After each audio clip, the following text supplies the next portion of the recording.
Hello friends, जय माता दी। Good morning to all of you. कैसे हैं आप सब दोस्तों। आज हम बात करने वाले हैं कि माला कौन से ग्रह के लिए हमें कौन सी माला का जप करना चाहिए। 9 ग्रह होते हैं, 9 मंत्र होते हैं और इनके जप से कम हो जाते हैं हमारे कुंडली दोष। दोस्तों, ज्योतिष में 9 ग्रह बताए गए हैं। ये 9 ग्रह हैं सूर्य, चंद्र, मंगल, बुध, गुरु, शुक्र, शनि, राहु और केतु। यदि इन 9 ग्रहों में से कोई भी एक ग्रह भी आपकी अशुभ स्थिति में हो तो व्यक्ति को परेशानियों का सामना करना पड़ सकता है।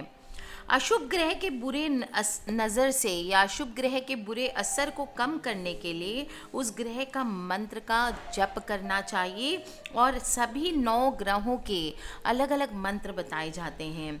आप जिस भी ग्रह के मंत्र करना चाहते हैं, पूजन करना चाहते हैं, उस ग्रह की आपको विधिवत पूजा करनी चाहिए। पूजा में ज़रूरत अनुसार आवश्यक सामग्री चढ़ानी चाहिए। इसके लिए चाहे तो आप किसी ब्राह्मण की मदद भी ले सकते हैं। पूजा में जो भी संबंधित ग्रह हैं उनके जपों की संख्या कम से कम 108 तो होनी ही चाहिए। और यदि आपकी कुंडली में उस ग्रह का दोष है तो दोस्तों ये चीज़ें आपको ध्यान रख कर के पंडित से पूछ के या किसी और से पूछ के, और आज मैं तो बताने जा ही रही हूँ कितने मंत्र कौन से जप होते हैं, वो आप करें, ठीक से करें। जिस माला से बताई जाती है उस माला से करें, ठीक पोजीशन में बैठ के करें। सब चीज़ों का ध्यान देना अत्यंत आवश्यक होता है। जप के लिए विशेष कर रुद्राक्ष की माला का प्रयोग करते हैं दोस्तों, पर ध्यान रखें बहुत सावधानी से करना है आपको, क्योंकि साधना बहुत आसान नहीं है। बहुत कम लोग, हर कोई हम चाहते हैं कि हमने माला जप किया। मेरे पास बहुत सारे ऐसे मेल्स आते हैं, मैम आपकी ना जप से कोई फ़र्क नहीं पड़ता है, आप जिन्हें जो मंत्र बताया उससे कुछ नहीं हुआ। दोस्तों, साधक बनना इतना आसान नहीं है, बहुत टफ होता है, वरना इसको साधना बोली ही नहीं जाती। फिर आप और मैं ही साधक कहलाते। अलग से क्यों होता है एक साधक, या साधना अलग चीज़ क्यों होती है। साधना बहुत नियम से करने की चीज़ होती है। पूजा पाठ के दौरान हम सभी मंत्र करते हैं, लेकिन सवाल ये उठता है कि जब जो मंत्र करते हैं वो क्या हम सही विधि और नियम से करते हैं। क्या हम जो मंत्र का जप करते हैं उसका हमें पूर्ण लाभ क्यों नहीं मिल रहा है, इसका क्या कारण है। क्या हमारे मंत्र इतने चैतन्य और शक्तिशाली हो पाते हैं कि वो हमारी हर समस्या का समाधान करें। अगर होते हैं तो हमारे क्यों नहीं होते हैं। इन सभी सवालों को पूछने के पीछे मेरा आशय सिर्फ इतना है कि मंत्र जप के जो नियम हैं, क्या वो आपने फॉलो करके आपने जप किया है। अगर वो आपने फॉलो करके जप किए हैं और तब संपूर्ण लाभ नहीं मिल रहा है, तब हम क्वेश्चन कर सकते हैं कि मंत्रों से लाभ नहीं होता है। दोस्तों, हमारी भारतीय संस्कृति में पूजा पाठ का बहुत ही अधिक महत्व है और किसी भी काम को करने के पहले पूजा पाठ की जाती है ताकि आगे चल के किसी प्रकार की समस्या उत्पन्न ना हो। इसी के साथ लोगों के मन में हर देवता के प्रति, हमारे देश में ऐसा नहीं कि किसी एक को मान के सारे लोग उसी को मान रहे हैं। हर देवी देवता के प्रति अपनी अपनी श्रद्धा है। हमने उनको एक मिनिस्ट्री के जैसे बना दिया है कि भाई एक जन फिनेंस डिपार्टमेंट देखते हैं, एक जन हमारी शादी का डिपार्टमेंट देखते हैं, एक जन हमारी पर्सनल लाइफ देखते हैं, एक जन हमारी बाकी की ज़िंदगी देखते हैं, एक जन हमारी मृत्यु देखते हैं। हमने सबको अलग अलग डिपार्टमेंट मिनिस्ट्री बना दी हमारी भगवानों की, और हम सबको मानते हैं। दोस्तों, हमारे में बहुत अच्छी बात है, ये बहुत एडजस्टेबल नेचर है ये हिंदुओं का, जो अपने इसी तरह से पूजा पाठ के साथ साथ तंत्र मंत्र में भी विशेष महत्व होता है दोस्तों। और अच्छी तरह से आप जानते हैं कि तंत्र मंत्र के देवता, पिता तो भगवान शिव है और माता है काली, जिससे कि हम लोग अपने आराध्य देव और उनके शक्ति स्वरूप माँ दुर्गा को अपनी माता भी मानते हैं, और भगवान शिव हमारी हर मनोकामना पूर्ण करते हैं। भगवान शिव ऐसे भगवान हैं जिसे प्रसन्न करना बिल्कुल भी मुश्किल काम नहीं है, क्योंकि हम उनको क्या कहते हैं, भोले भंडारी, भोलेनाथ हैं वो, और थोड़े से पूजा पाठ से बहुत जल्दी ही मान जाते हैं। देवी देवताओं की पूजा पाठ करने के लिए विभिन्न तरह की मालाओं का इस्तेमाल करना चाहिए, लेकिन हमें ये नहीं पता होता है कौन सी माला का जप किससे करना है, कौन से देवता का जप किस माला से करना है, जिससे हमारी मनोकामना पूर्ण नहीं होती है। दोस्तों, एक छोटा सा एग्जाम्पल आपको देती हूँ। आजकल ज़्यादातर लोग क्या कहते हैं, थोड़ा जप करते हैं और उम्मीद करते हैं कि मंत्र उनका गुलाम हो जाए। वो सोचते हैं वैसा जैसा हम सोचें वैसा वो करें, थोड़ा जप करें और चमत्कार चाहिए। ऐसा नहीं होता है दोस्तों। अगर एक डॉक्टर, इंजीनियर और सब तरह की बुक्स होती है। एक लाइब्रेरी में क्या होता है, सब तरह की बुक्स होती है। कोई उसको पढ़ के डॉक्टर बनता है, कोई उसको पढ़ के इंजीनियर बनता है। लेकिन अगर एक विद्यार्थी केवल किताब खरीद ले और उसको बस 2-4 बार पढ़ ले तो बस काम हो जाता है? नहीं, उसको 100% अगर नंबर आने चाहिए, अगर वो चाहता है कि वो फलीभूत हो 100% गारंटी के साथ, तो उसको साल भर जम के पढ़ना पड़ता है, बार बार पढ़ना पड़ता है, और तब जा कर के वो पास होता है या टॉप करता है। इसी तरह से उस विद्यार्थी को 15-20 साल कड़ी मेहनत करनी पड़ती है, तब वो जाके कहीं डॉक्टर या इंजीनियर बनता है। और मंत्र सिद्धि आपको बस कुछ दिनों में मिल जाए, ऐसा तो नहीं होता है। इसको इतना आसान और कमज़ोर नहीं होता है दोस्तों। सभी विद्यार्थियों का जिस तरह से दिमागी स्तर अलग होता है, उसी प्रकार प्रत्येक साधक की एकाग्रता और उसका आध्यात्मिक स्तर भी अलग अलग होता है। जैसे क्लास 1 और 2 का बच्चा ले लें, वो क्या होता है, स्कूल में 1-2 बार समझाने से सब कुछ समझ जाता है।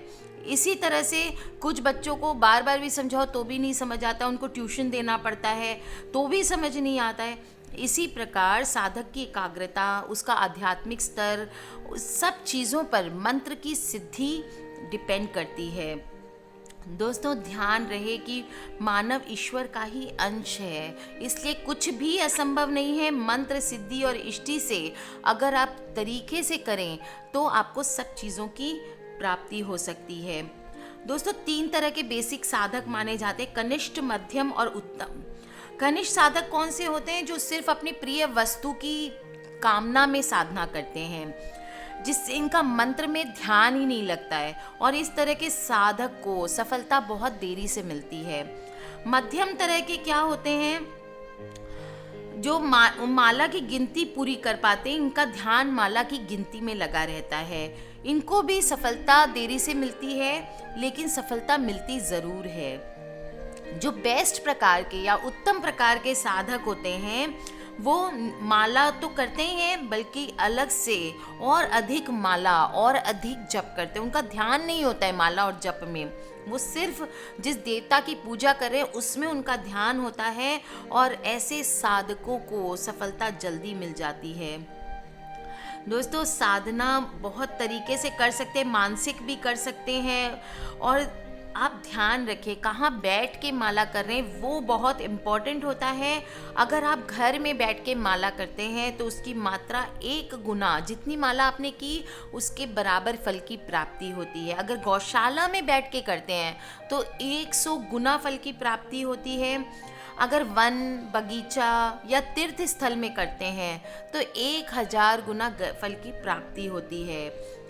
अगर आप पर्वत पर बैठ कर करते हैं तो 10,000 गुना फल की प्राप्ति होती है। नदी के किनारे बैठ करके करते हैं तो 1,00,000 गुना फल की प्राप्ति होती है। अगर किसी देवालय में बैठ के करते हैं तो 10 लाख गुना फल की प्राप्ति होती है, और अगर शिवलिंग के सामने बैठ के मंत्र करते हैं तो अनगिनत गुना फलों की प्राप्ति होती है। दोस्तों, हर काम के लिए एक सही समय होता है। ब्रह्म मुहूर्त के समय, यदि सीधी भाषा में बोले तो 4 से 5 बजे के समय बहुत ही अच्छा वक्त होता है, और दोपहर संध्या का समय यानी 12 बजे का समय, और शाम को जो संध्या कालीन होता है, रात के बीच जो प्रदोष काल होता है, वो सर्वोत्तम माना जाता है जप और अनुष्ठान के लिए। दोस्तों, प्रतिदिन निश्चित समय पर अगर आप जप करें तो ही उसका लाभ मिलता है, और ऐसा नहीं करना है आपको कि आज आपने 6 बजे जप किया तो कल आप जप 8 बजे कर रहे हैं। कुछ तामसिक साधनाएं, जो तांत्रिक साधनाएं होती है वो रात को की जाती है। वो आपको अलग अलग डिपेंड करता है कि वो आपको अगर करनी है तो उसमें नियम, जैसे वशीकरण के होते हैं या तांत्रिक साधना होते हैं, वो आपको रात को करने होते हैं। वो आपको बताए जाएंगे, जो भी मंत्र आप कर चाहते हैं उसमें बताया गया होता है कि ये आपको रात में करना है, तो वो माला आप रात में कर सकते हैं। अब हम बात करेंगे कि जप की माला का चुनाव कैसे करें। सबसे इम्पॉर्टेंट पार्ट है दोस्तों ये। साधारणतः हम शिव जी के और तंत्र आदि के लिए रुद्राक्ष की माला का प्रयोग करते हैं और माना जाता है कि रुद्राक्ष माला सभी तरह के तंत्र प्रयोगों में सिद्धि प्रदान करती है। बाकी जो भी करते हैं शांति और संपन्नता के लिए भगवान विष्णु आदि के लिए तुलसी की माला ज़्यादा उपयोगी मानी जाती है। माला को दोस्तों प्राणों की तरह संभाल कर रखना चाहिए और हमेशा गौमुखी में रख कर ही जप करना चाहिए। अब मैं बता दूं कौन सी माला कब यूज़ होती है। रुद्राक्ष माला जैसे भगवान शिव का अंश माना जाता है। इससे शिव भगवान का जप करके आसानी से मनोकामनाएं पूर्ण कर सकते हैं। अगर आप शंकर भगवान को प्रसन्न करना चाहते हैं तो रुद्राक्ष की माला से शिव जी का जप करें। माँ अम्बा की उपासना करने के लिए स्फटिक की माला अच्छी मानी जाती है। माँ दुर्गा की उपासना के लिए आप रक्त चंदन की माला भी यूज़ कर सकते हैं, रेड वाली। और काली माता की आवाहन के लिए काली हल्दी की माला या नील कमल की माला प्रयोग की जाती है। अगर सूर्य का दोष हो तो उन्हें प्रसन्न करने के लिए माणिक्य की माला से या फिर गार्नेट बिल की लकड़ी की माला का उपयोग शुभ माना गया है। और मंत्र होता है ओम सूर्याय नमः। इस मंत्र का जप करने से सूर्य के दोष कम हो जाते हैं। दोस्तों अगर चंद्रमा की शांति के लिए आप मंत्र का अगर जप कर रहे हैं तो उस मंत्र के जप के लिए मोती की माला का यूज़ करना चाहिए। मंत्र कौन सा होता है? ओम सोमाय नमः। इस मंत्र के जप से आप चंद्र के दोष को कम कर सकते हैं। दोस्तों मंगल ग्रह की शांति के लिए मंगल ग्रह के मंत्र के साथ साथ मूंगे और लाल चंदन की माला से जप करना चाहिए। और मंत्र होता है मंगल का ओम भौमाय नमः। इस मंत्र के जप से मंगल दोष कम हो जाते हैं। बुध की शांति के लिए, बुध ग्रह की शांति के लिए पन्ने की बनी हुई माला से जप करना चाहिए। मंत्र होता है ओम बुधाय नमः और इस मंत्र के जप से बुध ग्रह के दोष कम होने लगते हैं। दोस्तों अगर बृहस्पति देव को प्रसन्न करना है तो उसके लिए हमें हल्दी या जिया टोपाज इसकी माला का उपयोग करना चाहिए। और ओम बृहस्पते नमः इस मंत्र के जप से गुरु के दोष कम हो जाते हैं। अगर शुक्र का दोष हो तो शुक्र के लिए स्फटिक की माला का जप करें। और माला का जप होना चाहिए कौन सा? ओम शुक्राय नमः। इससे शुक्र से रिलेटेड दोष कम होते हैं। अगर आप राहु के लिए गोमेद, चंदन और कच्चे कोयले की भी माला आप उपयोगी कर सकते हैं। वहीं केतु के लिए लहसुनिया की माला का प्रयोग किया जाता है। दोस्तों शनि के लिए होता है ओम शनिश्चराय नमः और इस मंत्र के जप से शनि दोष कम हो जाते हैं। राहु का मंत्र होता है ओम राहवे नमः। इस मंत्र के जप से राहु के दोष कम हो जाते हैं। और ओम केतवे नमः इस मंत्र के जप से केतु के दोष दूर हो जाते हैं। दोस्तों अगर आप बगलामुखी साधना कर रहे हैं तो आपको पीली हल्दी या जिया पोता की माला का इस्तेमाल करना चाहिए। लक्ष्मी मंत्र का जप हमेशा कमलगट्टे की माला से करना चाहिए। वहीं तुलसी और चंदन की माला से विष्णु भगवान के मंत्र का जप करना चाहिए। दोस्तों अगर आप माता लक्ष्मी की उपासना धन प्राप्ति के लिए करना चाहते हैं तो उनकी लाल रंग के रेशमी धागे वाले 30 मनकों की माला से जप करें। परंतु अगर आप कोई मनोकामना पूर्ण करना चाहते हैं तो उसके लिए 27 रुद्राक्षों की माला उपयोगी होती है। आप मोक्ष प्राप्ति या शांति के लिए जप करते हैं तो 108 रुद्राक्ष को सफ़ेद धागे से पिरोकर जप करें, इससे मनोकामना पूर्ण होती है।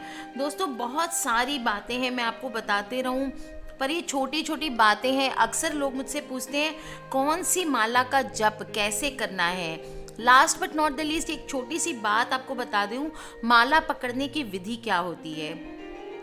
अगर आप माला से जप कर रहे हैं तो ध्यान रखें कि माला किसी को दिखाई नहीं देनी चाहिए, और माला पकड़ने का सही तरीका ये होता है कि माला को अनामिका उंगली पर रखनी चाहिए और अंगूठे से छूते हुए मध्यमा उंगली की सहायता से फेरना उचित है। माला फेरते वक्त एक और बात ध्यान रखनी होती है कि सुमेरु का उल्लंघन ना हो और ना ही उस पर तर्जनी उंगली, जो सबसे छोटी उंगली है, वो टच नहीं होनी चाहिए। एक माला के जप के बाद सुमेरु के पास से फिर, सुमेरु वो होता है जो ऊपर में रेड रेड होता है ना, उसको सुमेरु बोलते हैं। सुमेरु के पास से माला को घुमाना है और दूसरी बार जप आरंभ करना है। कहने का तात्पर्य है कि माला के सिरे को पार नहीं करना है। जैसे ही एक माला जप पूर्ण हो, माला को विपरीत दिशा में घुमाना चाहिए, फिर दूसरी माला से जप आरंभ करते जाइए। दोस्तों माला के दानों से हमें मालूम हो जाता है कि मंत्र जप की कितनी संख्या हो गई है, जबकि माला का सबसे जो ऊपर का एक बड़ा दाना होता है उसी को हम सुमेरु बोलते हैं। तो कर लीजिए दोस्तों। देखिए माला हम 108 क्यों करते हैं। 108 मन के हमारे हृदय में स्थित 108 नारियों के प्रतीक होते हैं, और माला का जो 109वां मन का होता है उसको हम सुमेरु कहते हैं। जप करने वाले व्यक्ति को एक बार में 108 जप पूरे करने चाहिए। इसके बाद सुमेरु को घुमा करके फिर जप आरंभ करना चाहिए। दोस्तों तर्जनी उंगली हमें बिल्कुल भी नहीं छूना है, और माला के दाने कभी कभी 54 होते हैं। ऐसे में माला को फेर कर सुमेरु से फिर लौट के एक बार माला को कंटिन्यू करना चाहिए। 108 होने के बाद ही उसको घुमाना होता है। जब भी पवित्र हो करके माला करे, सरल मुद्रा में बैठे, जिससे कि आपकी जो छाती है, गर्दन है और सिर है एक स्ट्रेट हो बिल्कुल। और मंत्र जब पूरा होने के बाद अंत में माला का सुमेरु माथे से छुआकर माला को पवित्र स्थान में रख देना चाहिए। दोस्तों अगर आपके पास बहुत सारे क्वेश्चंस आते हैं कि माला नहीं है तो क्या करें। दोस्तों अगर मंत्र जप में माला नहीं है तो आप कर माला का प्रयोग कर सकते हैं। कर माला क्या होती है, छोटी छोटी गोलियां बना ली जाती है, बराबर फल मिलता है। बिल्कुल ध्यान रहे कि गोलियां सिंदूर की बना सकते हैं, कुश की बना सकते हैं, लाख होती है जो चूड़ियों में भरते हैं, लाख की बना सकते हैं, या सूखे गोबर की भी गोलियां बना सकते हैं। दोस्तों जो भी मनुष्य माला की मदद से मंत्र जप करता है उसकी मनोकामनाएं बहुत जल्दी पूर्ण होती है और अक्षय पुण्य की प्राप्ति होती है। दोस्तों ये मैंने आज आपको बेसिक चीज़ें बताई है, कैसे आप 9 ग्रहों के 9 मंत्र किस प्रकार से माला से कर सकते हैं, क्या बातें आपको ध्यान रखने की है और कितनी माला आपको करनी चाहिए। दोस्तों अगर आप इस विधि से माला करेंगे तो आप देखेंगे कि आपको पूर्ण फल की प्राप्ति बहुत ही शीघ्र होती है और सारे ग्रह दोष दूर हो जाते हैं। आज के लिए बस इतना ही दोस्तों। किसी प्रकार के क्वेश्चन हैं तो प्लीज़ मुझे वीडियो के नीचे आप लिख के पूछ सकते हैं, मुझे ईमेल कर सकते हैं। मेरी ईमेल आईडी है brijnari@gmail.com। और हाँ दोस्तों अपने फ्रेंड्स और फैमिली से ये वीडियोस को शेयर करना ना भूलें, क्योंकि हमें नहीं पता कौन सी वीडियो कब किसकी लाइफ बदल दे। आज के लिए बस इतना ही। खिलखिलाते रहिए।